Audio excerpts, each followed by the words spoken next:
사랑해 주님 감사합니다. 주님의 은혜로 아버지 어디에 쓸데없는 부족한 이 죄인을 이렇게 주님의 뜻을 얘기할 수 있고 같이 그 은혜를 나눌 수 있는 시간을 허락하신 것 정말 감사합니다. 이 시간 오로지 주님만 나타나게 하옵소서. 감사드리며 우리 주 예수 그리스도 이름으로 기도드립니다. 아멘.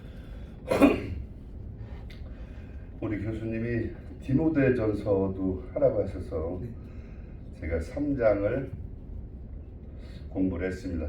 우리가 3장 전체를 보면서 하나님의 뜻을 알아보길 원합니다. 인생은 남녀로 시작하여 아들, 딸로 이어지고 형제, 자매와 함께하는 교육의 훈련을 자연스럽게 가정 안에서 받습니다. 시작이 가정이기 때문에 가정의 가족관계가 건강해야 합니다. 가정이 건강하지 못하면 그 다음에 하나님의 계획대로 되어 있는 교회가 그 기능을 다 하기 어렵습니다. 가정 안에서 사람의 관계를 우리가 배우게 되고 훈련하게 되고, 내가 태어날 때는 내가 누구와 함께 하는지를 몰랐지만 육체로만 태어났지만 하나님의 생기로 만들어진 우리가 시간이 지나면서 그 부모를 알게 되고 그 부모에게 내가 원하는 것을 표현도 하게 되고, 그게 성숙되면 감사를 할 줄 알고 기뻐할 줄도 알고, 이것이 하나님의 진정한 뜻이라고 생각이 됩니다. 디모데 3장의 뜻은 함께 해야 되는 가정과 교회의 모습을 그리고 있습니다. 공동체는 팀을 이루고 질서와 예의를 기본으로 해야만 가능해집니다.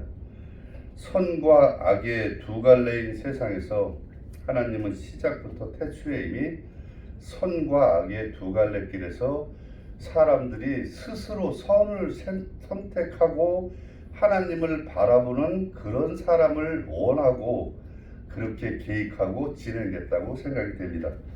이 디모데 전서를 보면 사도 바울이 디모데에게 이 서신을 보내고 심부름을 시킬 때 디모데 이걸 보면서 저는 우리 안도두사님이 디모데하고 닮았겠구나 이런 생각을 했어요. 모습이 그냥 유추해 봤어요. 선과 악의 두 갈래인 상태에서 우리는 하나님과만 교제를 해야 됩니다.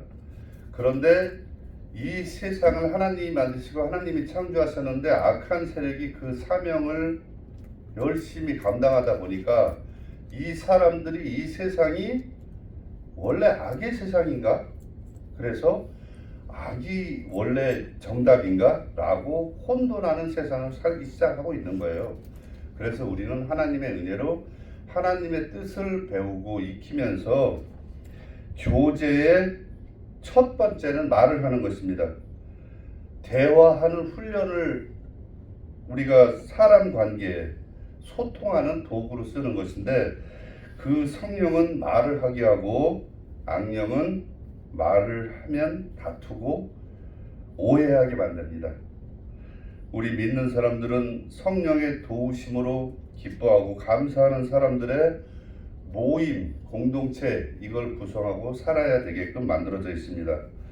악은 침묵하게 만들고 소근되게 만들어서 함께하는 공동체 속에서 항상 분열이 생깁니다. 자기 자신의 뜻이 강하여 자아가 너무 강해서 삶이 어둡고 외롭고 억울하고 쓸쓸하고 함께하기 어려운 이유가 계속 생겨나는 것입니다. 우리는 하나님이 원하는 그 뜻을 스스로 선택하여 세상 그 어떤 환경 속에서도 정확한 선택을 스스로 하게 하시려고 순서적으로 교육시키고 훈련시키고 그 길을 하나님은 가게 하시는 것입니다. 가정에서, 교회에서, 직장에서 선을 택하는 지혜의 사람이 되어야 됩니다. 어떤 상황 속에서도 우리는 선만 바라보면 악의 유혹에 빠지지 않고 마귀의 시험에 들지 않을 수 있습니다. 내 역할이 많아질수록 힘쓰고 노력해야 됩니다. 내가 태어났을 때는 아들 하나라는 닉네임만 있었어요. 세상을 살아가면서 형도 되고 오빠도 되고 사회 직장에 들어가서는 부장도 되고 과장도 되고 교회 가서는 집사도 되고 장로도 되고 이런 호칭이 많다고 하는 것은 호칭이 많은 만큼 세상에 있는 축복을 누릴 수 있는 권리가 많이 갖춰지고 그만큼 책임을 져야 되는 의무와 사명을 충분히 많이 나에게 주어지는 것입니다. 아멘. 하나님이 원하시는 삶은 만물의 영장, 왕같은 제사장 그런 삶을 살기를 원하시는 거고 6일째 사람을 만드셨다고 하는 건 이 세상이 만들어진 세상 속에서 이 사람들이 하나님을 바라보고 그렇게 살기를 원하신 거예요. 그래서 우리는 그 가족의 시작을 해서 교회로 사회로 그런데 우리가 사는 사회는 다른 세상이고 교회는 또 다른 것이고 가정은 또 다른 것이고 이렇게 하면 안 되는 거예요. 시작부터가 하나님이 만든 세상이라는 걸 원칙이라는 걸 믿고 이 악한 것들의 다른 것들은 뒤에 옆에서 오는 것들이기 때문에 우리는 말씀을 보고 말씀을 지켜야 됩니다. 선악과를 따먹은 아담은 말씀을 잊어버려서 따먹은 거잖아요. 말씀을 안 잊어버렸다면 하와가 주든 누가 주든 그거 먹으면 안 돼. 먹으면 죽는다 그랬어. 라고 분명히 했을 거예요. 근데 말씀을 잊어버렸기 때문에 그냥 먹은 거예요. 잊어버린 게 문제예요. 그러니까 우리는 지금도 하나님의 말씀을 항상 기억해서 그 길에 서서 살아야 됩니다. 기도하겠습니다. 사랑해 주님 감사합니다. 오늘 디모데 전서를 통하여 하나님을 더 알아봤습니다. 하나님의 은혜에 감사하고 하나님의 명령에 따라 항상 기뻐하고 감사하는 그 삶에서 하나님을 믿고 그 삶을 지켜내도록 도와주옵소서. 감사드리며 우리 주 예수 그리스도의 이름으로 기도드립니다. 아멘. 잠깐만.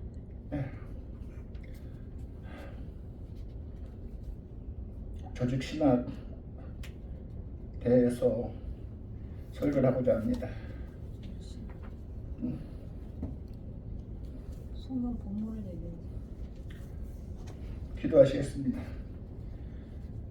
주님, 조직 신학 교회론에 대해서 생각하고자 합니다. 오직 성령이 임하시면 너희가 권능을 받고 사마리아 땅끝까지 복음을 전하라. 믿는 자에게는 나타나는 권능을 이 시간 나타나게 하여 주옵소서. 표적과 기사와 이적을 보여주시옵소서. 그리하여 믿는 자의 행위가 나타나는 행동으로 이어질 수 있도록 역사하여 주옵소서. 날마다 마음을 같이하여 성전에서 모이기를 힘쓰고 집에서 떡을 떼며 기쁨과 순전한 마음으로 음식을 먹고 하나님을 찬미하며 온 백성에게 칭송을 받으나 주께서 구원받는 사람이 되게 하여 주옵소서. 주님 감사드리며 예수님의 이름으로 기도하옵나이다. 본문은 사도행전 42장 2장 42절에 47절까지입니다.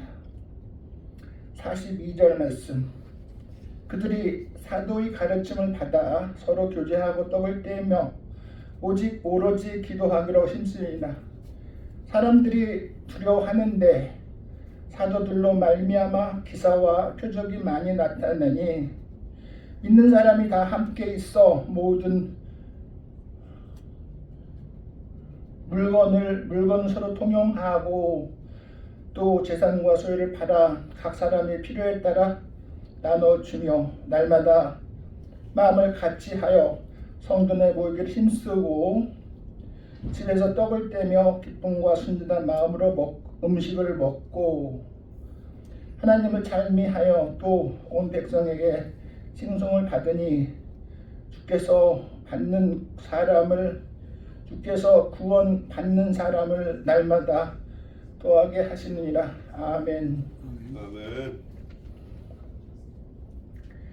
사도행전은 사도들이 복음 전파 활동을 기록한 책으로서 종교적인, 정치적, 문화적으로 변방이던 갈릴리에서 시작된 예수의 복음이 어떻게 이스라엘 거쳐서 당시 세계의 중심지인 로마로까지 전달되었으며 어떻게 이방인에게도 구원의 빛을 비출 수 있었는지 알려주는 복음의 행진이다. 예루살렘에서의 주의 역사, 주의 승천과 교회의 시작 1장에서 7장까지입니다. 주의 승천, 베드로의 사역, 오순절과 교회의 탄생, 교회의 박해와 성장, 스데반 순교까지가 1장에서 7장까지입니다. 유대와 사마리아의 증거, 바울의 회심 8장에서 12장까지, 바울이 박해와 회심, 이방인의 순교의 시작, 안디옥 교회와 베드로의 투옥 사건, 땅끝까지 이르는 주의 역사가 있습니다. 선교 여행과 로마의 감옥에서 13장과 28장 1차 선교 여행이 바울의 투옥이고 2차 선교 여행이 로마로의 항해입니다. 3차 선교 여행은 로마 전도입니다. 제목 헬라어로 본 이 본문은 이 책이 사도들의 행적을 기록하고 있기 때문에 프락세이스 아폴로론 즉 사도들의 행전이라고 명명했습니다. 연대는 기원 후 80년대 후반이나 90년대 초까지 볼 수 있습니다. 목적은 교회의 태동과 복음의 확신 과정을 밝힘으로써 복음의 진실성과 기독교가 하나님을 섬기는 참 좋은 종교임을 알리고 유대인과 이방인들에게 성경의 충만함과 역사를 확인시키며 기독교를 변증하기 위해 기록되었습니다. 무게는 예루살렘과 유대와 사마리아 및 소마리아와 유럽 지역입니다.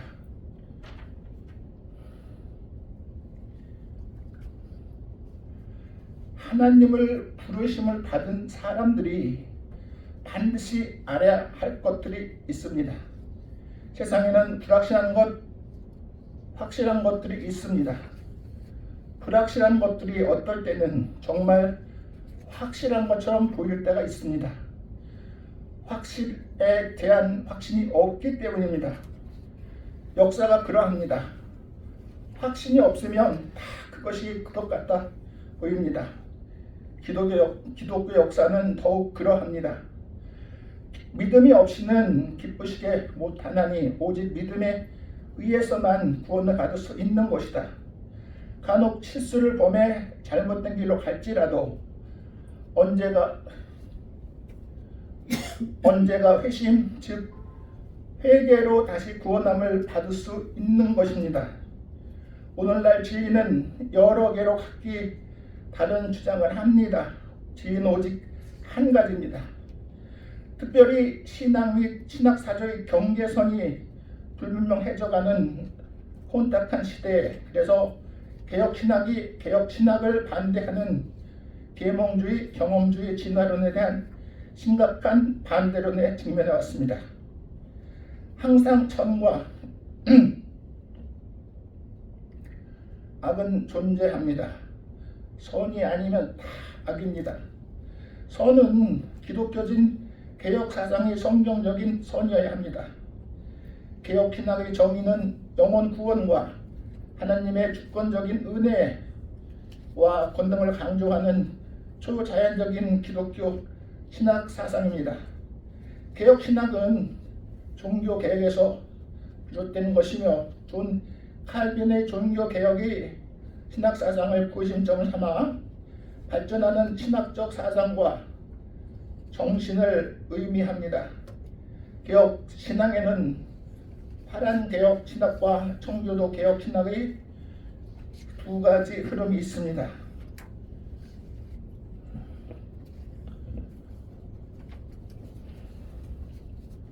전자는 교주의적이며 후자는 경건주의적인 면을 각각 가지고 있는 것입니다. 즉 파란 개혁 신학에는 경건의 차원을 가미한 것이 영미 청교도 개혁 신학, 전자와 후자는 양자가 상호 보완적인 위치에서 서로 가르치며 배워가고 있습니다. 따라서 한국 교회는 유럽 대륙의 개혁의 영미의 청교도 개혁주의를 가미하여 갖게 된 장로교회가 그 대표적입니다. 좌로나 성경이 영감을 부르는 인본주의적 자유주의에 치우치지 않아야 합니다. 우리는 방언, 신유, 묵시, 직접 계시, 입신 등을 기도 원적인 은사주의에 치우치지 않는 성경적 진리의 진리의 정도를 걸어가는 다른 신학을 깊이 추구해야 되겠습니다. 교회는 이 땅에 있는 하나님의 나라와 공동체, 즉 그리스도의 공동체, 그리스도와 그 안에 있는 구원의 복에 참여한 사람들로 구성된 공동체입니다. 그리스도께서는 성령 하나님을 통해서 사람을 자신과 연합시키고 그들에게 참된 믿음을 주십니다. 그러므로 교회는 그리스도의 몸이며 성도, 즉 직제의 교통입니다. 첫 번째, 구약 성경은 교회에 대한 단어로 부르다의 어구를 가진 카할, 지정된 장소에서 만나다는 어구를 가진 에드하로 명명합니다. 전자는 백성들의 실제적인 회심을 나타내며 후자는 원래 지명에 의한 회심을 이스라엘에 의해 형성된 사회를 의미합니다. 둘째, 신약 성경은 불러내다 함께 모으다 용도로 사용하는 두 단어를 사용합니다. 후자는 유대인의 종교적인 모임이나 공적 예배를 위해 모이는 검문들을 하는 데 됩니다. 에클레시아 용법으로는 그리스도께서 그 주위에 모여 그를 공적으로 자신들의 주님을 고백하고 하나님 나라의 원리를 받아들인 무리에게 이 단어를 적용하였습니다. 셋째, 지교에 있는 한 무리의 성도의 모임입니다. 넷째, 가정교회입니다. 다섯째, 유대인과 갈릴리, 사마리아 교회를 지칭합니다. 여섯째, 전 세계에 걸쳐 임명된 직원 기도하에 예배의 목적을 위해 그리스도를 고백하고 공동체를 구성한 사람들을 전체 단어를 나타내는 데 사용됐습니다. 일곱째, 하늘과 땅과 그리스도와 연합된 신실한 사람들이 모든 단체입니다. 신약 성경에서는 그리스도의 몸, 성령, 하나님의 전, 예루살렘, 그리고 진리와 기둥의 터라고 합니다.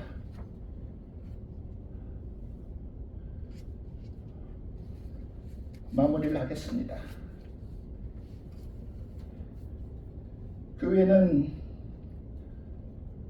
그리스도의 몸이며 성도의 지체 즉 지체의 교통입니다. 유형교회는 하나님의 영으로 부르심을 받은 자, 택한 자의 단체입니다. 효과적으로 부르심을 받은 자의 일반적인 성도들이 공동체를 정의합니다.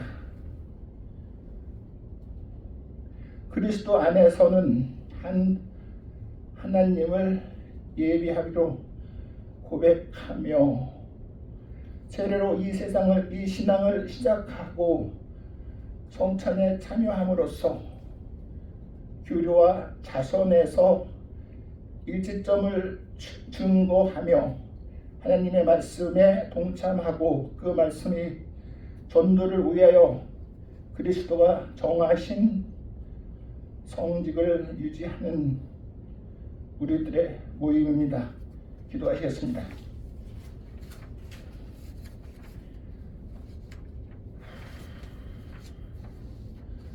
거룩하신 하나님 아버지, 조직신학 교회론에 대해서 살펴보았습니다. 가장 기본이요 부흥시켜야 할 대상이요 말씀을 전하는 곳이니 이것을 배우게 해주심을 감사드립니다. 처음에는 망연했지만 배우고 난 다음에는 안개가 걷히고 또렷해지는 것을 보았습니다. 더욱 선명한 교회론에 의교하여 맡은 사명을 감당하게 하옵소서.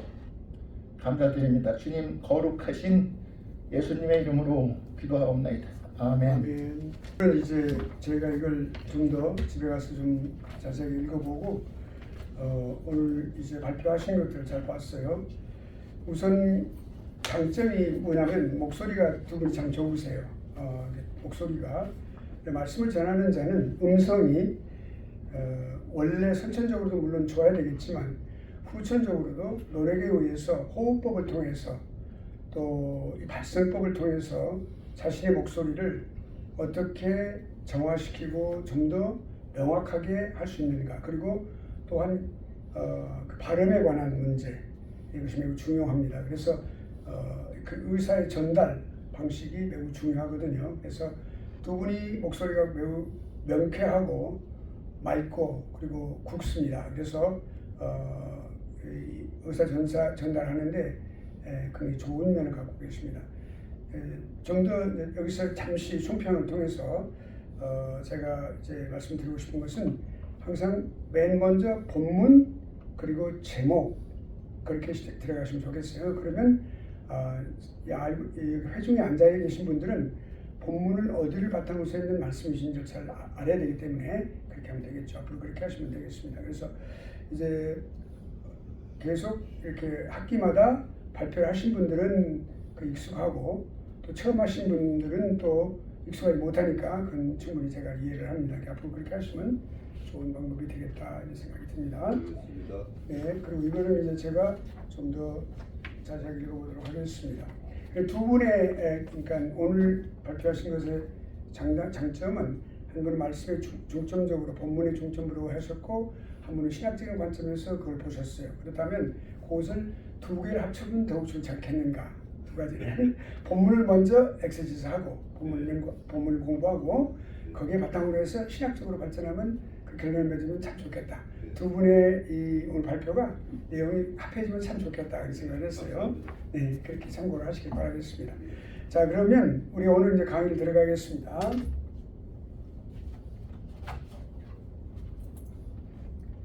오늘 강의는 이제 마지막 강의입니다. 오늘 교과서 59페이지입니다.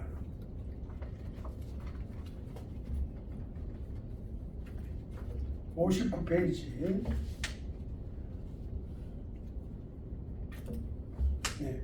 성찬과 주님의 임재 문제에 관해서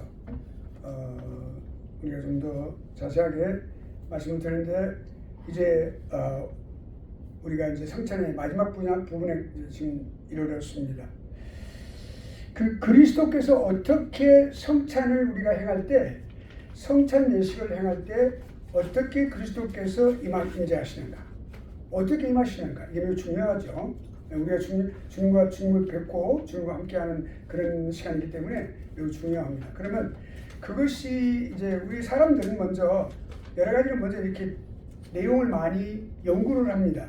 신학적으로도 그렇고 또 성경적으로도 그렇고 또 일반적인 관점에서도 그렇고 그런데 그런 것을 우리가 좀 대별해 가지고 그런 차이점을 보고 성경적인 부분과 그렇지 못한 부분을 우리가 구분하는 게 필요하겠죠. 그래서 그 구분해서 우리가 성경적인 부분에 입각해서 그걸 알고 그렇게 행하는 것이 필요하겠죠. 자, 그러면 여기 처음에 이제 중요한 것은 네 가지로 대별이 됩니다. 지금까지 그렇게 해서 첫 번째는 로마 카톨릭 교회의 견해입니다. 여러분이 카톨릭을 말할 때 그냥 카톨릭 그러면 안 됩니다. 로만 카톨릭을 반드시 붙이셔야 합니다. 캐톨릭 그러면 그 캐톨릭이라는 단어가 아주 하나님께서 인정하신 거대한 위대한 그런 교회라는 뜻이 있기 때문에 그거는 보편적인 면에서 그렇게 말하기 때문에 그렇게 말하면 안 됩니다. 그러니까 로만 카톨릭, 그러니까 왜 로마냐는 말을 붙이냐면 그 당시 서교회와 동부와 서부로 이렇게 나눠지면서 교회가 이렇게 분할이 됐었습니다. 초대교회 이후에 그러니까 중세로 들어가면서 그래서 서부 지방에 그 로마를 중심으로 해서 그게 발달된 교회가 그게 카톨릭입니다. 그래서 로만 카톨릭이라고 합니다. 그래서 지역을 반드시 써주시고 그 다음에 동쪽에 있는 그런 분들은 이제 정교회라고 해서 그리스를 중심으로 해서 그렇게 발전을 해왔습니다. 지금도 그리스의 정교회가 지금도 러시아든지 또는 그리스 쪽에 여기서 아직도 현재 건재하고 있습니다. 근데 서로 다른 교리적인 성경 해석 차이로 인해서 로마 카톨릭과 정교회는 서로 다른 견해를 갖고 있습니다. 그러니까 우리가 볼 때 오늘날의 바른 신학적인 견지에서 볼 때 로마 카톨릭의 이 교리적인 또는 성경적인 어떤 여러 가지 많은 개념들이 잘못되어 있는 것을 우리가 볼 수가 있습니다. 그 중에 대표적인 것이 이 주님 임재의 문제입니다. 자, 그러면 거기서 주장한 것이 뭐냐면, 자, 사제단과 그리고 전주교회는 사제단과 평신도로 나눕니다. 거기서 평신도라는 단어가 사실은 우리가 지금도 많이 쓰고 있지만 평신도라고 하는 단어가 기독교적인 그런 단어라기보다는 원래 출발이 거기에 캐톨릭적인 로만 캐톨릭적인 그런 단어라고 하는 사실 우리가 알 필요가 있습니다. 그리고 개신교라고 하는 단어도 기독교에 쓰는 단어는 아닙니다. 원래 그것이 개신교라고 하는 말이 프로테스탄트라고 하는 말이 원래 뜻은 뭐냐면 폭력자, 폭동을 일으키는 자라는 뜻입니다. 그거는 로만 카톨릭 사람들이 이제 우리 기독교인들이 이제 거기에 대해서 의문을 제기하고 잘못을 제기할 때 폭도로 인정을 했어요. 폭도라고. 예. 그 폭도라고 인정해가지고 그 이름을 그렇게 만들어낸 것이 오늘날의 개신교라고 말입니다. 그러니까 개신교라고 하는 것은 이제 구신교에서 새로 나왔다 이렇게 그런 뜻인데 우리 기독교는 그런 말 쓰는 게 좋지 않습니다. 사실. 너무 많이 퍼져 있지만 우리가 사용을 할 때 이 교회 지도자들은 그렇게 쓰지 않고 우리는 기독교라고 써야 합니다. 천주교 기독교는 완전히 다른 겁니다. 그래서 우리가 천주교에서 나온 교파가 아니고 우리는 원래 처음부터 초대교회 때부터 지금까지 계속적으로 계속 이어져 오는 그러한 교회입니다. 그러니까 예수 그리스도를 머리로 하는 교회, 그래서 기독교란 말입니다. 그렇게 쓰시면 되겠어요. 기독교와 로만 캐톨릭은 다른 부분이 많이 있는 다른 곳입니다. 사실. 네. 자, 그러면 성찬을 할 때 사제가 이제 선언을 합니다. 내 몸이다. 이렇게 떡을 들고 내 몸이다 라고 말해요. 주님께서 내 몸이다 말씀하셨어요. 그래서 몸입니다 라고 말을 해요. 포도는 이것은 주님의 이것은 피입니다. 예. 거룩한 피입니다 라고 말을 해요. 그럼 그것이 어떻게 말을 하면 그렇게 말하는 즉시 바로 그 성찬 요품이 떡도 있고 그 다음에 떡이죠. 떡이 있고 그 다음에 또 뭐가 있어요. 잔이 있죠. 포도즙이 있죠. 그건 그들은 포도주를 사용하니까 그것이 substantially 본질적으로 그것이 물질적으로 그 뭐예요? 그냥 완전히 예수 그리스도의 살과 피로 변한다고 그래요. 그 자체가 피가 되고 그리고 살이 된다는 말이니까. 거기에 성찬에 참여하는 사람들은 예수님의 피를 실제로 있는 살을 먹고 그 실제 피를 마신다는 그런 것을 얘기하는 것이죠.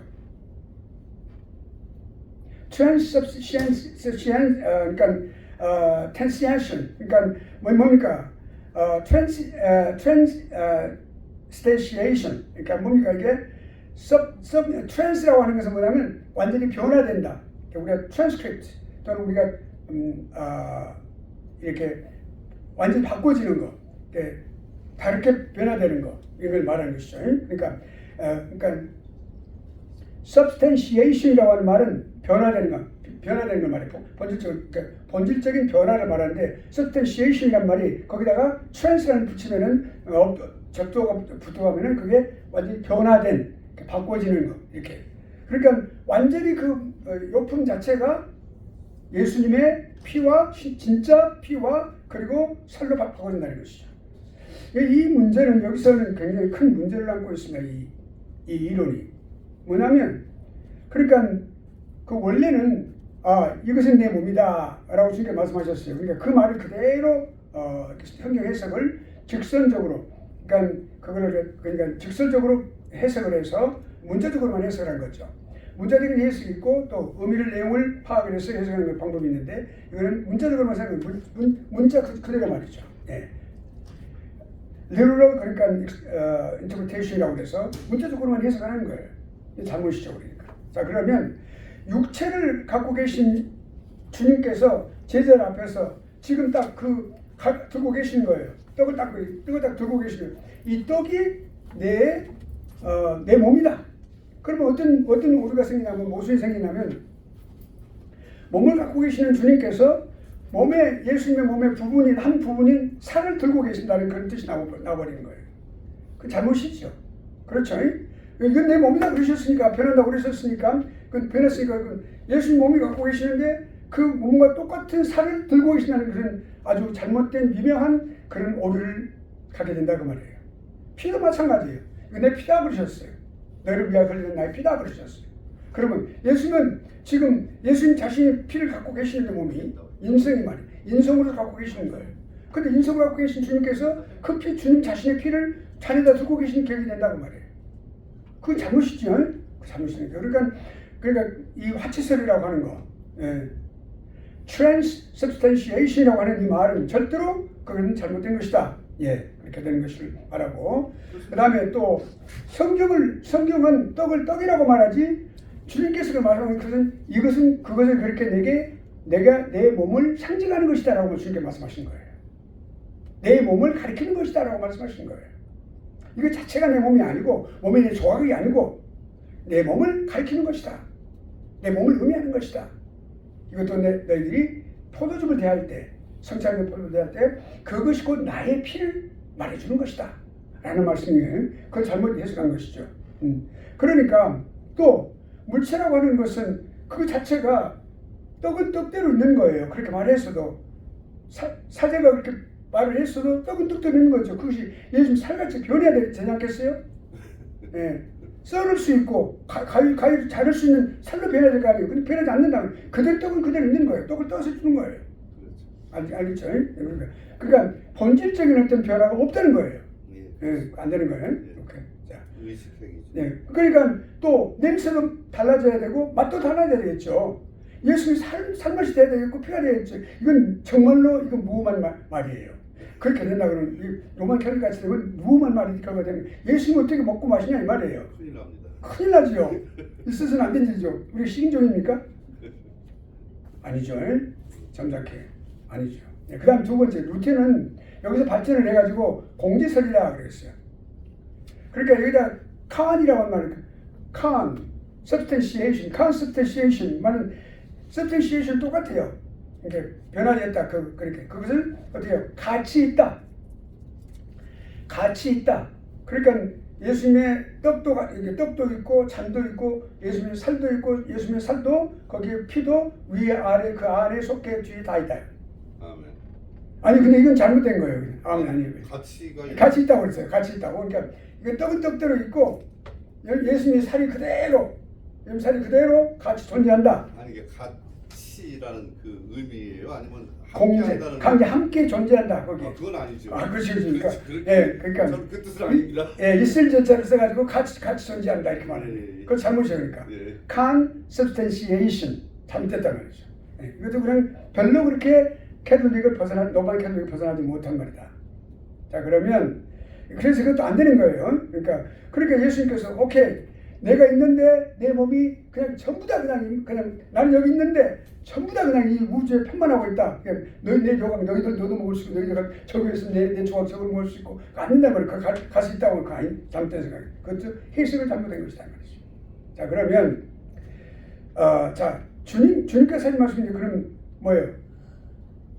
주님의 그 이제 부활하셨는데 주님이 부활하셨어요. 그럼 주님의 몸은 주님의 신성을 갖고 하나님의 속성, 신성을 갖고 계신 하나님이시단 말이에요. 그럼 그 인성이 뭐예요? 영화가 됩니다.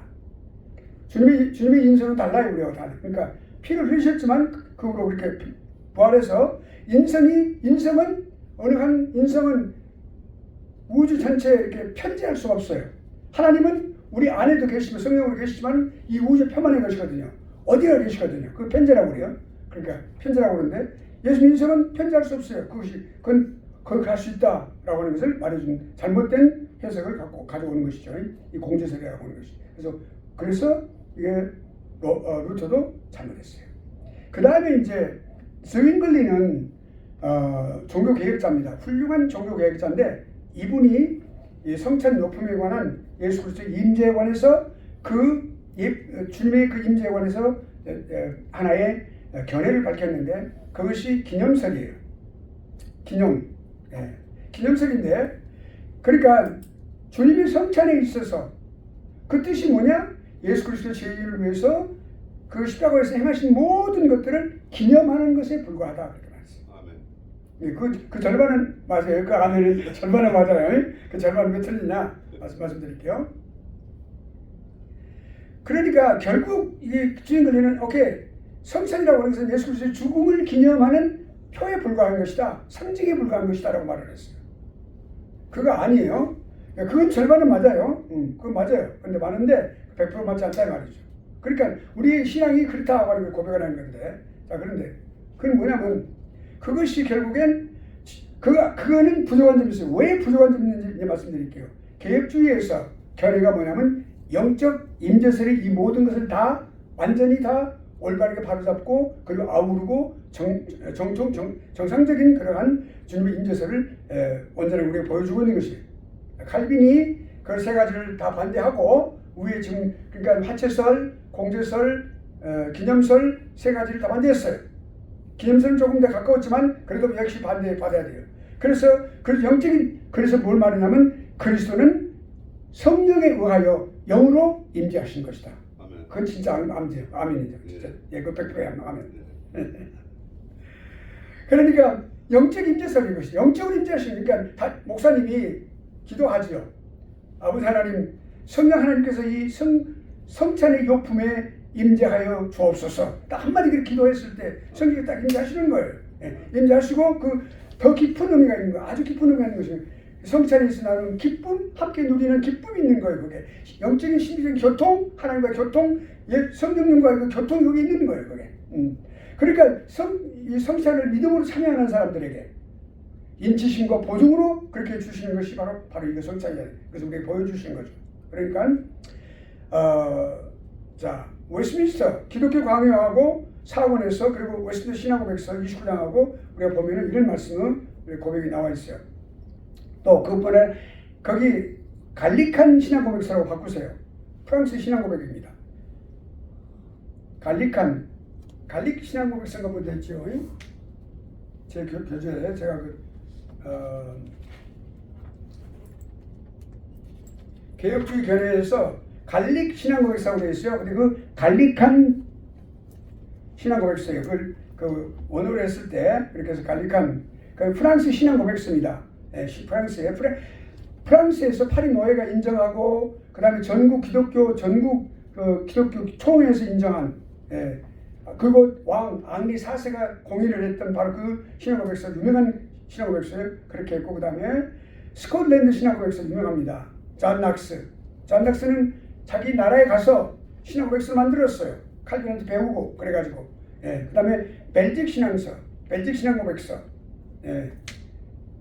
유명한 벨직 신앙고백서도 유명합니다. 그래서 이런 신앙고백서들이 다 모여서 나중에 뭐가 됐어요. 이제 웨스트민스터 신앙고백서 그것이 이제 그 전에 물론 나왔죠. 그걸 바탕으로 해서 1547년인가 그것은요. 이 고백서들은 1559년 또 1560년 이렇게 나왔습니다. 그 후로 그렇게 줄이고 간추리고 그래가지고 그렇게 나왔어요. 그렇게 하고 그다음에 자 그러면 성찬의 정당한 참여자가 누구냐 보겠습니다. 이 지금 그러니까 개혁주의 신앙 그러니까 이 영적 임재설이라고 하는 것은 이런 모든 고백서들이 다 인정하고 인용하고 있다는 것을 말씀드리는 거예요. 그 다음에 여기 이제 성찬의 정당한 참여자는 누구냐? 성찬은 아무에게나 다 참여시키는 것이 아닙니다. 모든 사람들을 위해서 생겨진 것이 아니에요. 잠깐만요.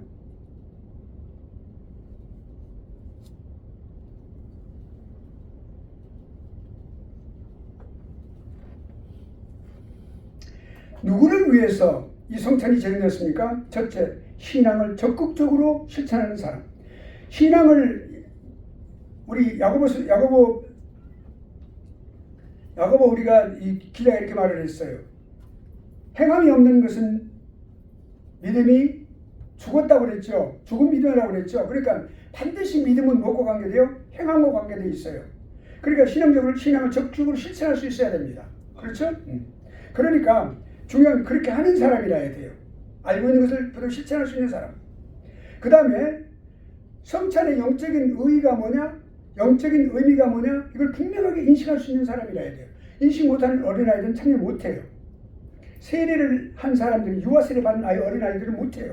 그러니까 정확하게 자기가 스스로 신앙을 고백하고 그리고 세례를 받은 사람들 또는 입교를 한 사람들에 한해서 유아 세례를 받은 사람들은 그런 사람들은 받을 수 있어요. 그러니까 인식하는 사람들이에요. 그러니까 어린아이들, 예수 그리스도 믿지 않은 사람들, 그 사람들이 영적인 의미를 모르죠. 또 성대 가운데에서 여기 우리가 중요한 게 있어요. 성도는 성도인데 어떤 부도덕한 행위를 하고 있는 사람들, 안 되겠죠. 그래서 성찬에서 제외가 되는 거예요. 스스로 자신이 제외를 시키는 것이고 또 어린아이들은 참여하지 않도록 그렇게 하는 것입니다. 그래서 고여서 광고를 내는 거예요. 그래서 우리가 고린도전서 11장에 보면은 자신을 돌아보아라. 자신을 돌아보라. 그래서 내 자신을 돌아보라. 돌아보고 그리고 하나님 앞에 회개하고 제 용서를 받고 그리고 참여하라. 이렇게 나온 거죠. 그리고 그런 모든 잘못된 부도덕한 것들의 행동을 끊어라. 이렇게 말하고 있죠. 그렇게 해야 된단 말이에요. 그러니까 성찬을 왜 그러냐면 매우 중요한 게 있습니다. 성찬을 그렇게 부당하게 정당한 방법이 아니고 부당한 예를 들어서 부도덕한 그런 행위 가운데 있는데 성찬을 마셨다 그러면 그건 자기의 심판을 먹고 마시는 것이다.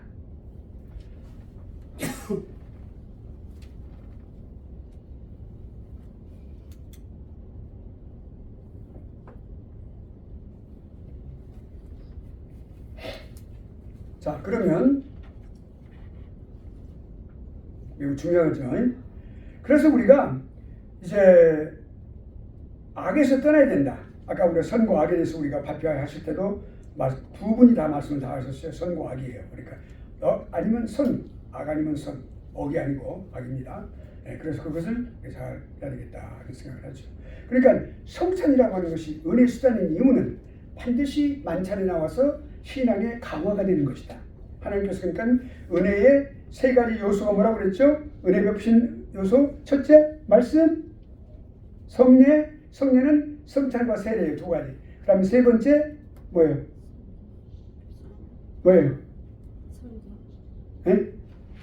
세 번째 뭐라고 그랬어요? 좀 이따 생각하면 답변하세요. 오케이. 자 지금 우리 성찬 마지막 오늘 공부할 때 나올 거예요. 조금 이따. 아직 생각 안 나죠? 하나님의 은혜를 베푸시는 방법. 우리가 은혜 받는 방법 딱 세 가지가 있어요. 세 가지. 첫째 말씀, 성례했어요. 그 다음에 나와요. 생각하시라고요. 예배? 예배가 있으면 예배 중에서 더 특징적으로 더 구체적인 방법이 하나가 있어요. 기도. 네. 맞습니다. 네. 그러니까 내가 이제 기도 일단 공부할 거예요. 자, 성찬과 은혜. 자, 그거 여러분 세 가지 딱 알고 있으면 오늘 마지막에 하나님의 은혜를 받는 방법에 대해서 늘 생각하고 그렇게 행하실 수 있어요. 자, 성찬과 은혜 뭐예요? 성찬은 성도를 위해 제정되었죠. 그러니까 죄인의 마음속에 은혜의 역사를 강화시킨다. 그거는 성례는 반드시 은혜 말씀을 통해서 얻게 되는 은혜와 같다. 네.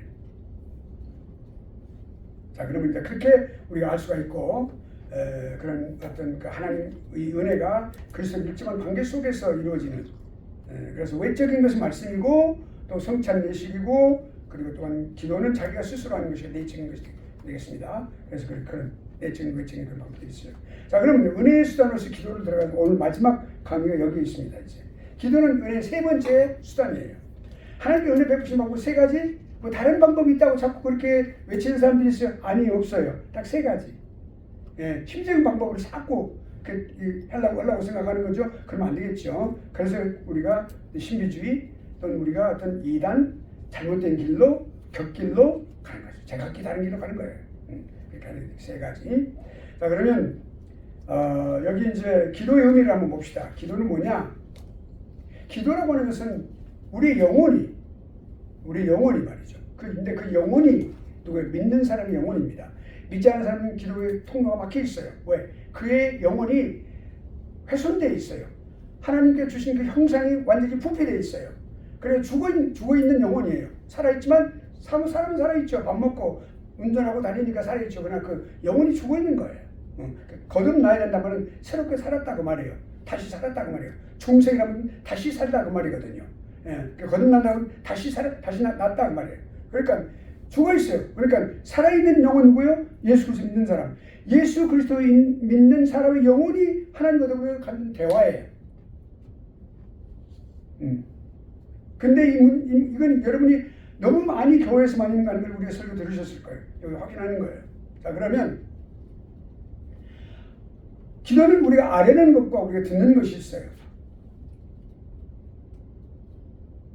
하나님을 경외하고 사랑하게 돼요. 그 사랑을 알게 되는 거예요. 우리가 듣는 거예요.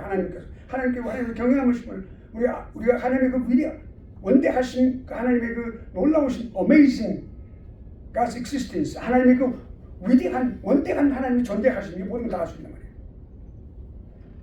Amazing God, God's amazing attributes. 하나님의 놀라우신 그 성품. God's deed, 하나님의 그 섭리, 그 뜻. God's will, 하나님의 뜻, 하나님의 섭리, 이런 모든 것들 다 할 수가 있어요. 그러니까 기도를 통해서. 그러니까 하나님의 그 긍휼하심, mercy, pity, 이런 거 다 할 수 있단 말이에요. 그리고 그에 대해서 하나님께 감사하고 내 잘못된 죄악을 내가 우리가 회개하고 그리고 하나님의 용서를 위하여 희망을 아뢰는 그런 놀라운 것들이 다 있어요. 그러니까 하나님께 복종하는 거예요. 하나님 우리를 지으신 나의 모든 나의 생명까지 지으시고 이 우주 모든 것들을 지으신 창조주라는 사실을 알게 될 때 우리가 그걸 알게 되고 엄해서 하나님을 생각하면서 나의 부족한 것을 깨닫고 복종하는 거예요. 순종하는 거예요. 그리고 전지전능하신 하나님께 내가 모든 것을 맡기고 보호를 의뢰하고 신뢰하는 거예요. 은총을 위하여 주시라고 간구하는 거예요. 모든 것들이 또 다른 사람들을 위하여 간구하고. 우리가 복 주신다고 해야 돼요. 축복한다고 말하지 않습니다. 하나님은 우리에게 뭐예요? 복을 주시는 거예요. 그러니까 우리가 다른 사람을 위해서 복을 빌려주는 것을 축복이라고 해요. 그러니까 하나님 나를 축복해 주시옵소서, 우리를 축복해 주시옵소서, 그건 잘못된 말이에요. 하나님 우리를 위해 비는 게 아니고 원래 뜻을 말한다는 거예요. 아버지 저희들에게 복을 나뉘어 주시옵소서, 복을 더하여 주시옵소서라고 말할 것이 축복이라고 말하는 거예요. 제가 저 목사님을 축복합니다. 저 장로님을 축복합니다. 저 성도님을 축복합니다. 저 집사님을 축복합니다. 저 권사님을 축복합니다. 그거는 자기 그렇게 하는 거예요. 사람을 복을 빌어줄 때 축복이라고 말하는 거예요. 하나님 복을 빌어주시는 거예요. 그러나 하나님께 친히 하시는 것은 내가 그들에게 복을 주리라고 그러셨어요. 내가 그들을 축복하리라고 성경에는 한마디도 기록되어 있지 않아요. 그것이 꼭 써야 됩니다. 그렇게 써야 됩니다. 축복은 내가 다른 사람을 복을 빌어줄 때 쓰는 말. 그리고 하나님은 복을 주시는 분이에요. 복을 내려주시는 분이에요. 내가 그에게 복을 주리라 말씀하셨어요. 내가 그걸 축복하리라 그렇게 말씀하시지 않으셨어요. 절대 한 번도 나온 적이 없어요. 우리가 단어를 잘 써야 된다. 자, 그럼 그 다음에 그러니까 복 주심을 아뢰는 거예요. 자, 그 다음 또 한 가지 우리 잘 들어서 많이 들었어요. 영적인 호흡이니까 한 가지 중요한 사실이 있어요. 기도를 계속하면 영적인 호흡이 잘 발달되겠죠. 사람의 폐활량이 커야 되죠. 폐활량이 커요. 폐활량 큰 사람이 이제 목소리도 더 좋아진 주겠죠. 그런데 폐활량이 죽으면 목소리도 가늘어진다. 그럼 기도가 없으면 어떻게 될까요? 영적 호흡이니까 폐활량이 줄어들겠죠. 숨을 막히는 거예요. 영적으로 죽음의 길을 달려가는 거예요. 처음부터 그냥 당장 죽는 게 아니라 조금씩 기도가 줄어들수록 숨 쉬는 것이 영이 숨을 쉬는 것이 힘들어지는 거예요. 그래서 기도를 완전히 그냥 밥 먹을 때 하루에 3끼 밥 먹을 때만 잠깐 한 1분 정도 기도하는 거 그것도 기도는 되겠지만 내가 작정하고 기도하는 거 아니죠. 그럼 그거 어떻게 되겠어요? 영혼은 살아있으나 죽어 있는 거예요. 영적인 생명을 보존할 수 없어. 그러니까 기도는 그리스도의 이름으로 우리의 기원을 하나님께 고하는 것이면 하나님의 뜻을 아는 것이다. 하나님의 뜻에 합당한 그런 것을 간구하고 죄를 자복하고 기도 속에서 우리가 회개하는 거예요. 하나님의 자비하신 긍휼하신 모든 은혜를 감사하는 거죠. 자, 그럼 신학적인 기초를 보겠습니다. 하나님의 인격성이 거기에 있어요. 기도에는 하나님의 인격성이 있어요. 인격성을 기초로 하는 거예요. 이거 잘 생각해야 돼요. 하나님의 인격성을 기초로 한다. 그게 뭘까? 인격이 지성적인 행동을 서로 할 수 있고 주고받을 수 있고 그 대화할 수 있어요. 대상이 될 수 있어요. 하나님 인격이 하나님이세요. 우리에게 또한 영혼에게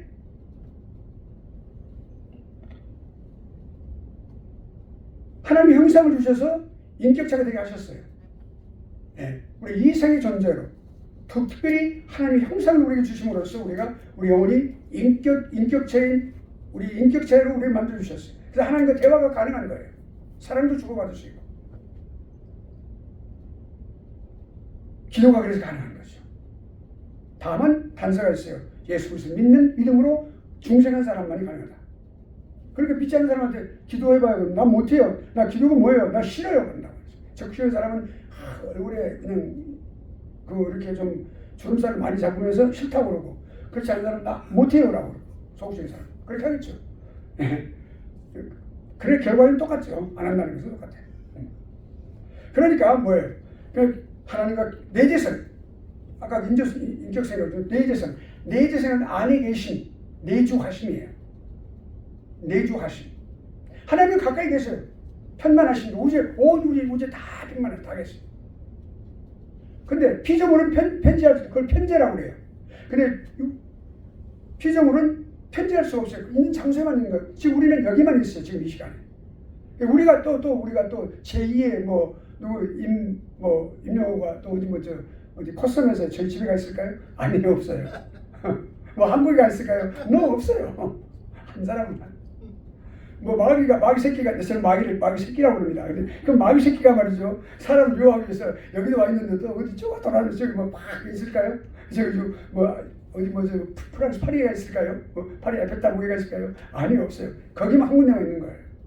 그거 알아야 돼요. 절대로 마귀 새끼는 전지전능한 존재가 아니에요. 딱 자기 편제를 할 수 없어. 자기 있는 대로만 있는 거예요. 그 우리가 이길 수 있는 거예요. 그 친구는.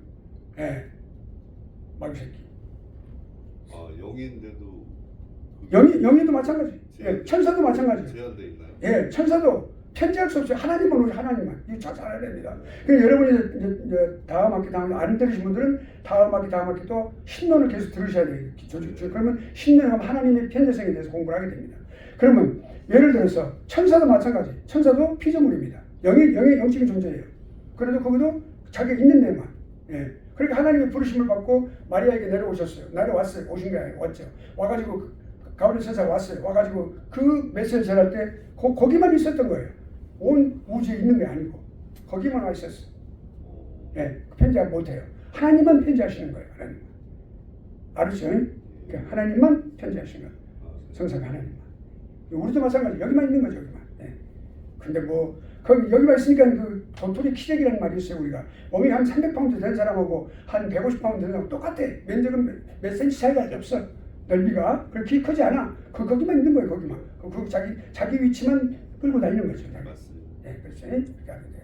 자, 그러니까 하나님은 내재하신단 말은 그렇게 계시는데 우리 안에 계시는 거예요.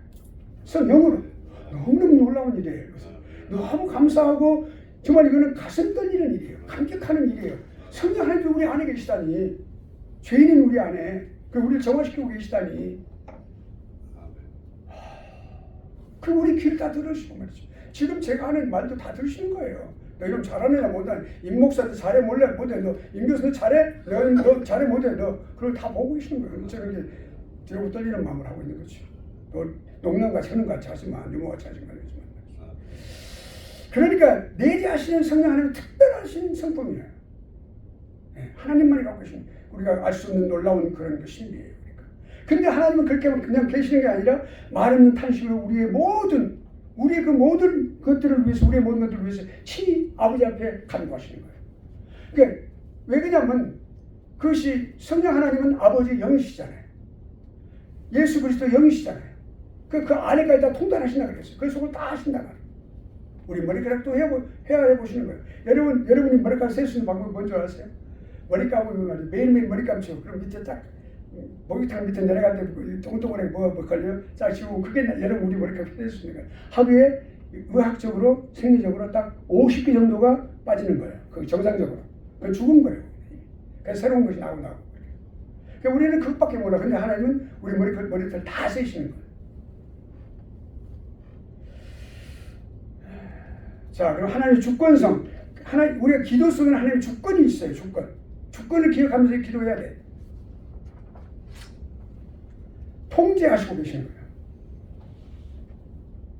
다 세력과 능력을 다 관장하시는 거예요. 모든 자연현상도 마찬가지. 관장하시기 때문에 발생하는 거예요. 모두 주관하세요. 하나님의 자신의 목적을 이루시는 거예요. 그러니까 우리 기도할 때 내 목적을 위해서 하나님을 기도한다? 잘못된 생각. 나를 이 건반악기에 우리 기타나 바이올린이나 첼로나 비올라를 여기다 튜닝을 하듯이 내 자신을 튜닝을 해야 돼. 하나님 앞에. 그런 자세를 하는 거예요. 왜? 하나님이 주권을 갖고 계시니까. 네. 주여 아버지 뜻에 저희 아버지 뜻대로 하시옵소서. 그 다음에 기도는 하나님의 자애성이 포함되어 있어요. 긍휼하심과 자비를 말하는 거예요. 사랑하심이 들어있어요. 자비로우신 분이에요. 우리가 부족하면 그 부족한 것을 보시면서 용납하고 기다리고 계세요. 사랑하는 자들이 잘못을 실수할 수 있어요. 아직 부족한 게 많아요. 말도 어눌하고 말이죠. 생각도 어눌하고 근데 잘하는 것처럼 생각하는데 결국 보면 참 그 아버지는 웃으시죠. 내 사랑하는 자, 내가 너의 부족한 점을 잘 아노라. 하나님께서 그렇게 채워주시고 인도하시는 게 참으시고 자기를 경외하는 사람들, 아버지를 경외하는 사람들, 하나님을 경외하는 사람들 긍휼히 여기신다. 자비와 인애 그리고 긍휼, 오래참 다 그러십니다. 그러니까 하나님은 언제나 응답하시려고 준비를 하고 계세요. 여러분 기도의 원리를 말씀드릴게요. 하나님께서 하나님 뜻을 이루어가실 때 그냥 막 강제적으로 하시는 게 아니에요. 뭐든지 믿는 사람 마음속에 우리 장로님, 전도사님, 우리 목사님, 우리 모든 집사님들, 우리 모든 성도님들한테 어떤 아주 거룩하고 아름다운 뜻을 주세요. 소원을 주신다고요. 그래서 기도하고 그래서 기도하게 하시는 거예요. 소원을 가지면 기도하게 하시는 거예요. 그래서 그 기도에 기도하면 하나님께서 기도 많이 하게 하시는 거예요. 절실하게 하시는 거예요. 그리고 그때 하나님께서 딱 응답을 해주시는 거예요. 그 뜻을 이루시는 거예요. 그럼 기쁨도 있고 그 다음 믿음의 성장을 하게 되고 하나님의 뜻이 이루어지고 아름다움이 거기에 있는 것이다. 하나님 무한성이 있어요. 기도에는 무한성이 있어요. 무한함이 들어있는 거예요. 이게 항상 기도하라는 말이 바로 그거예요. 끊임없이 기도하라. 기도해야 된단 말이에요. 쉬지 말고 기도하라 그렇게 말씀하셨어요. 모든 사람들이 기도를 다 들으시고 언제나 들으시고 언제나 응답하시는 거예요. 응답은 세 가지. 뭘까요? Yes. 바로 즉시 주시는 거예요. 또 두 번째 기도는 아무 말씀 없으세요. 여러분 기도할 때 응답 안 아무 말씀 없죠. 그럼 기다려야 돼요. 그럼 안 되니까 하나님 내가 3개월 기도했는데 하나님은 안 들으신가 봐. 응답하신 거겠지. 네. 오케이 하다 보면 나중에 낭패를 큰 부끄럼도 당하게 되고 그런 거예요. 우리는 그런 걸 많이 경험했었죠. 다 말할 수는 없어요. 그 다음에 세 번째 No 안 된다가 있어요. 기도한다고 다 이루어지는 게 아니에요. 그러니까 우리가 우리 기도를 통해서 하나님의 보좌를 움직인다. 너 정말 되게 잘못된 거예요. 자기 자아 중심적인 거예요. 하나님 뜻이 하나님의 보좌가 흔들리는 게 아니에요. 보좌는 그대로 있어. 회전하는 그림자도 없으신 분이 하나님이세요. 우리의 뜻이 바꿔지는 거예요. 우리 마음이 바꿔지고 우리 잘못이 바꿔지는 거 우리가 회개하게 되고 그래서 하나님 앞에 맞춰가는 거예요. 그 뜻을 알게 되는 거예요. 그래서 우리가 아름다운 삶을 살아가게 되는 거죠. 그 모든 사역도 마찬가지예요. 사역도 교회나 학교나 또는 개인의 사역이나 무슨 어떤 선교나 모든 것, 전도나 이 모든 것도 다 하나님 뜻에 따라서 꿰뚫으면 절대 권능 만문을 가지고 하나님 보시기에는 많고 적음이 없어요. 예. 길고 짧음이 없는 거예요. 하루를 천년같이 여기시고 천년 하루같이 여기신다 그랬어요. 그러니까 그 하나님의 넓으신 품 안에서 모든 피조물들이 살고 움직이는 거죠. 예. 자, 그러면 그 다음에 그 무한하신 하나님, 그럼 기도의 대상은 누굽니까? 오직 하나님께만 기도하는 거예요. 어떤 사람들처럼 마리아를 통해서 예수만 뵌다? 또 성자들을 성자들을 통해서 한다? 아니에요. 직접 할 수 있어요. 하나님께 하는 거예요. 그러니까 차이점이 있어요. 구약 시대에는 하나님을 믿었어요. 그건 참 잘한 거예요. 여호와 하나님을 믿었으니까. 차이점이 뭐냐면 구약 시대에는 오직 유일신 하나님만 믿었어요. 거기는 그런데 중요한 것이 뭐냐면 삼위 하나님, 삼위가 있다는 the persons of God. 한 하나님이신데 삼위가 있어요. 성부, 성자, 성령 하나님 있다는 사실을 몰랐어요. 왜냐하면 그 성경을 잘 못 읽었으니까.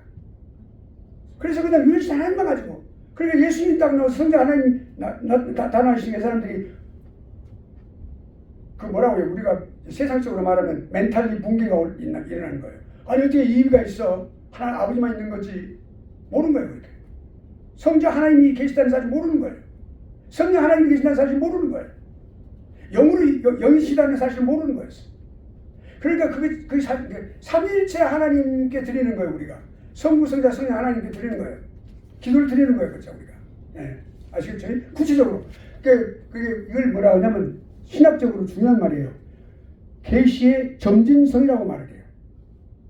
Progressiveness of revelation of God 말이에요. 하나님의 계시의 점진성. 처음에 하나님은 우리에게 말할 때 자세한 것을 다 말씀해 주시잖아요. 창세기에서 원시복음이라는 말이 있어서 원시복이라는 말은 저는 좋아하지 않습니다만 고대 그 가장 처음에 그 복음이 있었어요.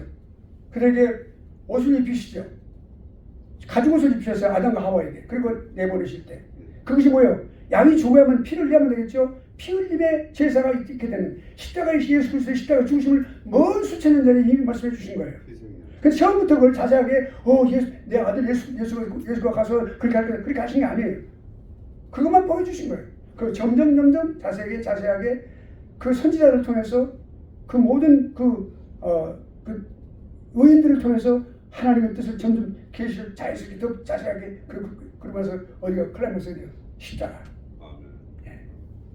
그러니까 우리가 신약을 읽어야만 완전하게 알 수 있죠. 그것은 그러니까 이스라엘 백성들이 잘 모르고 있는 게 신약을 모르기 때문에 그런 거예요. 물론 지금도 신약을 믿고 예수를 믿는 그런 유대인들이 점점 많아지고 있어요. 그럼 많지는 않아요. 5% 미만이에요. 자, 그러니까 육신으로 나타나셨어요. 그리스도께서. 성자 하나님 로고스로 계셨어요. 저 창세 이전에 그 로고스가 어떻게 됐어요? 육신을 입고 이 땅에 오시는 거예요. 그러니까 하늘과 땅의 모든 권세가 아버지로부터 부여를 받았어요. 예수님께서 회개시키시고 사죄시키시고 성령님을 보내시는 거예요. 내가 성령을 내 영을 성령 보내리라 그랬어요.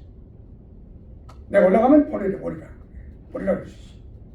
그러니까 우리 기도의 대상이 되는 거예요. 그러니까 영으로 우리 안에 계시는 영으로 우리 안에. 그러니까 성부, 성자, 성령 하나님 이 삼위 하나님 여호와 하나님이신데 거기에 성부 아버지 하나님 아들 하나님 성령 하나님 모두 삼위가 하나님의 존칭을 갖고 있어요. 그러니까 그 삼위가 삼위 하나님이 성일체 하나님께서 기도의 대상이 되신다고 말이에요. 예. 그러니까 자 그러면 이제 그런데 단서가 붙어 있어요. 주님께 뭐라고 그러셨어요? 마태복음 6장에 보면 기도하는 법을 가르쳐 주세요. 그러니까 기도하는 법을 가르쳐 주셨어요. 그때 제일 처음에 너희는 이렇게 기도하라. 뭐라고요? 하늘에 계신 우리 아버지야. 그게 누구한테 그래요? 삼위 하나님이신데 동등하고 동질이시고 다 그래요. 하나님이시니까. 그런데 대표성을 누가 가져요? 아버지 하나님. 대표성이 아버지 모든 것을 계획하시고 다 계획하세요. 예정하시고 다. 그걸 실천하신 분이 예수 그리스도. 그 후에 구원을 계속해서 이루어가신 분이 성령 하나님이시니까. 그러니까 그렇게 지금 시대적으로. 그러니까 자 그러면 우리가 하늘에 계신 우리 아버지의 하라 그렇게 말씀. 이름이 거룩히 여김을 받으시오며 나라의 임하옵시며. 이 기도를 가르칠 때 나라의 임하옵시며 그러면 안 됩니다. 나라의 임하옵시며 그래. 이에 힘을 주라고 그래. 나라의 임하옵시며. 왜냐하면 이란 말은 고대어인데 나라가 임하옵시며 그래. 나라의 임하옵시며. 그렇게 가르쳐야 돼 애들한테. 나라의 임하옵시며. 기억하죠 그러니까. 네. 힘을 줘요. 액션적으로 나라의 임하옵시며. 그래야 되면 그래 안 하면 나라의 임하옵시며 잘못돼 버려 그냥. 그 잘못 뭐냐면 하나님의 나라가 이 땅에 이루어진다 그 말이거든요. 근데 나라에 임하시면 하나님의 나라에 임하시면 말이 안 돼 그건. 참 우리 중요하죠. 믿는 사람 우리 지도자들은 그 단어가 중요해. 나라에 해야 돼. 그 나라가 임하신다고 말해. 오케이 한번 해볼까요? 나라에 임하시면. 나라의 임하옵시며. 네, 김문수가 아니고 나라에 임하시면. 김문수 참 부드러운 사람입니다. 참 훌륭한 사람입니다. 오케이. 거기까지만 또 내가 또. 그리고 삼위일체 하나님께 기도를 드리되 삼위의 대표성을 가지신 성부께 기도드리는 것 중에 중요성을 말씀하시는 것이다. 오케이. 자, 그러면 이제 그 다음에 이제 기도 요소 진실함이 있어야 됩니다. 여러분 잘 아시겠죠? 진실한 마음을 드리고 진실함으로써 어떤 현상이 일어날까요? 중원부원이에요. 여러분 남녀가 젊은이들이 결혼하지 않은 사람들이 사랑을 할 때 어떤 현상이 일어날까요? 진실함은 남자는 참 진실해. 근데 여자분은 좀 덜 진실했나 봐. 여자는 막 말을 많이 해. 좋아서 그랬겠죠. 근데 남자분은 아주 단답으로 짤막짤막하게 대답을 해요. 왜 그 말이 그렇게 말이 적으냐고 우리가 물어봤어요. 이렇게 사귀는 여자분이 그러니까 그 총각 초녀가 전화물었어요. 총각이 뭐냐면 나는 진실하니까 딱 그렇게 대답을 했어요. 진실한 것은 말이 많지 않아요. 그러니까 말이 적으면 말이 많으면 그건 진실이 많이 없어. 그게 막 꾸밀라고 그렇게 하는 거니까 진실한 것은 딱 직선만 얘기하는 한마디로 사랑해요라고 하는 거거든. 예수 그리스도 이름으로 사랑해요라든지. 아무튼 그냥 그래 봅시다. 여기는 또 다른 게 아니니까 여기 말고 여기까지만. 그러니까 우리가 형식적인 그런 하나님 원하지 않아요. 아주 진실함을 봅시다. 예, 진실함. 중원본 그러니까 기도를 중원본하지 말라는 말이에요. 중원본은 허분 말을 또 하고 여러 가지 막 열매 없는 말 많이 하는 거. 그 진실이 없어 많이 상당히 없어 그러니까. 까꿍 거품이 많이 있어. 그러니까 다 떠나면 한 가지밖에 없는 거니까 그렇게 하고 진실한 말을 해야 되겠죠. 예. 그다음에 이제 마음의 합반이 중요해요. 경외함. 하나님 경외한 마음으로 해야 돼.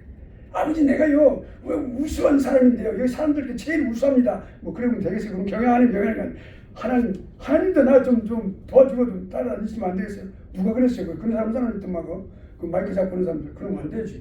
지금 뭐하는 안 돼요. 하나님 앞에 무엄한 사람들이에요.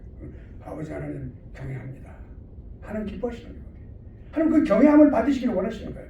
하나님 자녀들에게 존경함을 받기를 원하시고 경외함을 받기를 원하시는 거예요. 아버지는 그게 가장 소원이 있어요. 네, 그게 중요합니다. 그 제일 되는 참된 생명의 길이 뭐예요? 경외함으로 모시는 거예요. 네.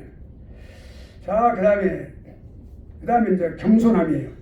네, 경외함과 겸손함은 정반대이지만 결국 대상이 대상은 한 가지예요. 근데 똑같은 내용 같아요. 내가 부족한 거, 내가 연약한 것을 내가 기억하면서 인식하면서 하나님 앞에 죄인으로서 서는 거예요. 욥기에서 내가 스스로 하는 거 티끌과 제 가운데서 회개하나이다 그랬어요. 이사야도 그랬어요. 이사야도 마찬가지예요. 내가 화로다. 누굴 내가 보냈고 그러시니까 제가 여기 있나이다. 나를 보내서 그랬는데 그러고 나서 내가 숯불로 딱 찢어주니까 그 이사야 선지자가 뭐라고 화로다. 내가 나의 이 마강이 되었다. 나는 내 입술이 이 부정한 사람이다. 입술이 부정한 백성 중에 거하면서 만군의 여호와를 내가 왕을 배웠습니다. 겸손함으로 내려가는 거예요. 진짜 하나님을 배우면 겸손함이 되는 거예요. 사람 겸손함. 누가 보면 18장에서 세리는 그랬어. 저는 죄인입니다. 근데 옆에서 아주 바리새인은 나는 저같이 세리와 같이 죄를 짓지 않고 저는 실수도 하고 있고 계속 하고 있습니다. 그러니까 고개 들고 하나님의 기도를 고개 숙고 해야 되는데 고개 들고 착도 뭐 이렇게 해가지고 안 된다. 불쌍히 여기서 없어서 그랬어요. 세리. 주님의 위해서 누가 의인이라 체험을 받고 내려갔느냐? 세리다. 그렇게 말씀하셨어요. 그런 우리가 인정을 받아야 되겠죠. 예. 그다음에 간절함이 있어야 돼요. 주여, 저 이거 주시면 주고 말라면 말고 그렇게 하십시오. 그렇게 기도하면 되겠어요? 안 되지. 예. 주여 간절히 내 마음을 다하여 내가 간구하오니 주여 제 생명을 다하여 간구하오니 주여 도와주옵소서. 불쌍히 여기 있어서 그래야 되겠죠. 눈물 흘리면서 해야 되겠죠. 그래야만 그것이 그 가치를 알고 기도하는 거예요. 그것이 줄라면 주고 말라면 말고 어디가 있어 그게 안 되죠. 예. 그다음에 순종. 저 아버지 말씀이 이러신데요. 저 이런 거 있어요. 근데 저는 제 생각 이렇거든요. 그럼 누가 순종하는 사람 아니죠? 안 돼요. 주여 내가 비록 이것이 나에게 손해 볼지라도 제가 주님 말씀 따르겠나이다. 아멘. 그렇게 해야 되겠죠. 예. 근데 아버지는 절대로 우리가 손해밖에 안 하시는 분이시죠. 아버지 원대로 내 원대로 마으시고 아버지 뜻대로 되어지기를 원하나이다. 예수 그리스도의 그 아름다우신 모범이 필요해요. 우리 믿음이 있어야 돼요. 신앙이 있어야 돼. 첫째 뭐예요? 하나님이 계신다는 그 믿음. 이거는요 기독교인의 대전제예요. 기독교인의 대전제예요. 하나님이 살아계신다. 하나님이 계신다. There is God. 예. 그러니까 그 코넬리우스 반틸 박사가 그렇게 말했어요. 그 기독교인의 대전제다 그랬어요. 그것부터 모든 것이 출발하는 거예요. 기도도 마찬가지. 자, 그리고 이제 쭉 내려가서 우리가 기도는 해놓고 안 믿어. 앞에 교회가 있는데 교회 길거리에 막 그냥 무슨 밴드부가 이렇게 좀 있어가지고 막 그냥 저녁에 수요 기도회 뭐 금요 기도회 하면 막 해야 되는데 너무 시끄러운 거예요. 우리가 교인들이 막 그랬어요. 저 술집 그냥 불타게 해주십시오 그랬어. 그걸 기도했어요. 근데 알게 모르게 한 1개월 반쯤 있다가 불타버렸어. 다음날 와서 보니까 불이 타고 있는 거야. 막 세상을 그러니까 그 선생님이 뭐라 하는 줄 아세요? 아니 어떻게 저 불이 탔지? 그렇게 한 거예요. 아니 어떻게 저 불이 탔어? 근데 그들은 매일 금요일마다 수요일마다 집에 가서 저 술집 불나게 해주시라고 불타버리게 해주시라고 기도했는데 잊어버린 거예요. 그 믿음이 없는 거죠. 그냥 안 되겠지 그러면 안 되겠죠. 믿고 기도해야 돼. 기도하면 이제 안 믿었는데 그걸 이루어 주신단 말이에요. 그 하나님이 이루어 주셨죠. 예. 그렇지. 예. 그래서 그리고 난 거기가 다 다른 건물이 생겼다 그래요. 그건 뭔지 되는지 모르겠어요. 자, 그러니까 예로 들은 거예요. 자, 그러면 그리스도 이름이요. 예수 그리스도 이름으로 기도한다. 하나님 독수의 이름을 믿는 것은 그리스도가 하나님의 아들이심과 그가 유일한 구주로 나타나신다는 것을 믿는 것이다. 그리스도 이름으로 믿으라고 누가 그러셨어요? 예수 그리스도가 그랬어요. 내 이름으로 무엇이든지 내게 구하면 내가 시행하리라. 네, 뭐요? 요한복음 14의 말씀이요. 그러니까 내가 내 이름으로 기도하라 그랬어요. 그럼 내가 시행하리라 그랬어요. 예수 그리스도 이름으로 기도하는 거예요. 5가지 감사, 찬양, 회개, 중보의 기도, 그리고 예수 자신을 위하여. 중보란 말은 또 조심해야 돼요. 누구를 위하여? 다른 이거는 예수 그리스도 이름으로 5가지 그렇게 기도할 것이 바랍니다. 예, 중요해요. 그 다음에 이제 그러니까 예수 그리스도가 중보이라는 사실. 가장 중요한 중보는 한 분이신 예수 그리스도. 중보자. 사람은 중보란 말 안 쓰는 거예요. 중보 기도도 가능하면 쓰지 않겠어. 중보라는 말 단어 자체가 예수 그리스도를 의미하는 것이니까. 그러니까 우리가 다른 사람을 위해서 기도한다, 다른 교회를 위해서 기도한다, 성도를 위해서 기도하면 그들을 위하여 기도합시다. 합승기도. 오케이? 자, 기도의 종류. 마지막입니다. 이제 5분 남았는데 제목을 여러분 지워주세요. 묵상기도란 말이 없어요 원래. 근데 제가 프린트가 잘못됐어요. 묵상기도란 말이 없어요 여기. 그냥 그 기도 종류의 내용이에요. 그 제목을 지워주세요. 1번이 없어요. 네, 그리고 여기 마지막. 자, 기도는 하나님과 대화이기 때문에 영혼의 묵상하는 것, 또 감정으로, 또 언어로 나가는 영적 행위예요. 언어로 나갑니다. 그러니까 묵상에는 뭐 첫째, 경외하고 감사하고 죄로 인한 어떤 슬픔, 회개, 하나님을 의뢰하고 내가 무엇을 해야 된다는 책임 이런 것들이 다 들어있죠. 언제나 계속할 수 있어요. 어느 때나 밖에 나가서 자동차를 타고 할 때도 할 수 있고 자동차 누가 없으니까 혼자 타고 할 때는 또 소리 내서 할 수도 있겠죠. 그러니까 그렇게 할 수 있고 또 예배 드리기 전에 반드시 묵상을 해요. 교회 오면 30분 전에 왔든 20분 전에 왔든 반드시 묵상하면서 기도하고 저 사람과 대화하지 않는 거예요. 근데 막 예배 전까지 막 이야기하고 있는 거 너무너무 안 좋겠죠. 그러면 안 되겠죠. 예배 준비. 그러니까 묵상 기도라는 게 매우 중요해요. 묵상 기도로 예배를 시작하죠. 그러니까 묵상하는 마음은 불이 꺼지지 않는 형단과 같다. 중요한 말입니다. 예. 묵상하는 우리 마음은 불이 꺼지지 않는 향단과 같다. 하나님 앞에 바치는 향단. 예. 그러니까 그런데요. 묵상도 필요하지만 묵상보다 더 아름다운 뭐냐? 언어로 옷 입혀주는 것이 더 좋다. 그리고 기도할 때 음성으로 나타내서 하는 것이 좋아요. 묵상 기도보다도 언어를 통해서 방해가 되면 안 되겠죠. 예.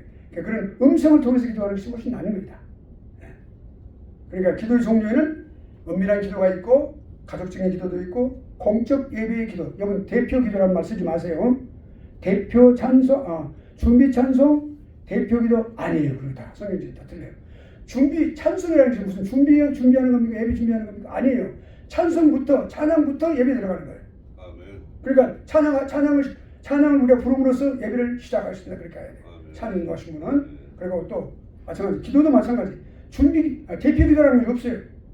대표 기도는 혼자만 기도하는 게 아니에요. 같이 기도하되 한 사람이 일어서서 입술을 통하여 하는 거기 때문에 마음으로서 함께 기도하는 거예요. 그러니까 그래서 공중 기도, 공중 예배 기도 또는 공중 기도 그렇게 말하는 거예요. 공적 예배 기도 그렇게 말하기도 하고 공중 기도라고 말하는 거예요. 대표 기도라는 말은 아니에요. 그것은 좀 더 생각해 볼 필요가 있다. 우리가 교회에서 우리가 생각 없이 이렇게 쓰는 단어들이 많다는 것이 의외로 많죠. 하지만 우리 신학도들은 그런 것을 깊이 생각하고 그렇게 하시면 되겠다 생각이 듭니다.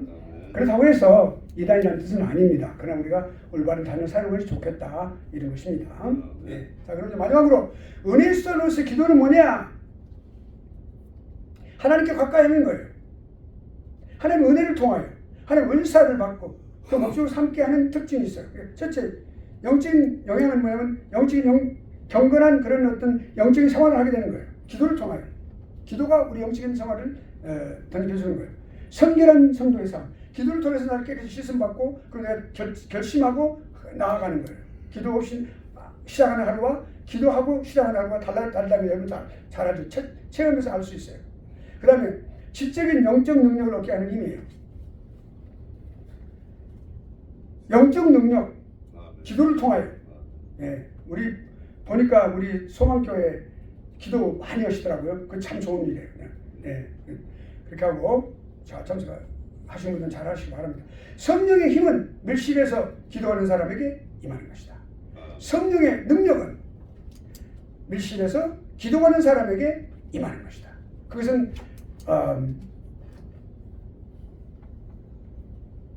링컨 대통령이 그렇게 말을 했어요. 내가 기도실에 그는 그 백악관에 집무실 바로 옆에 골방을 하나 뒀어요. 그리고 내가 들어가기 전에는 항상 그러니까 집무하기 전에 꼭 들어가서 기도했어요. 그리고 기도하면 어디 외국 정상이 연락 와도 반드시 홀드시키고 아직 또 내가 끝나면 하라 그렇게 다 해놓고 그렇게 하고 나서 그러면서 그랬어요. 내가 들어갈 때는 어두운 마음으로 들어가지 나올 때는 항상 밝은 빛 가운데로 나온다. 그 링컨의 말이에요.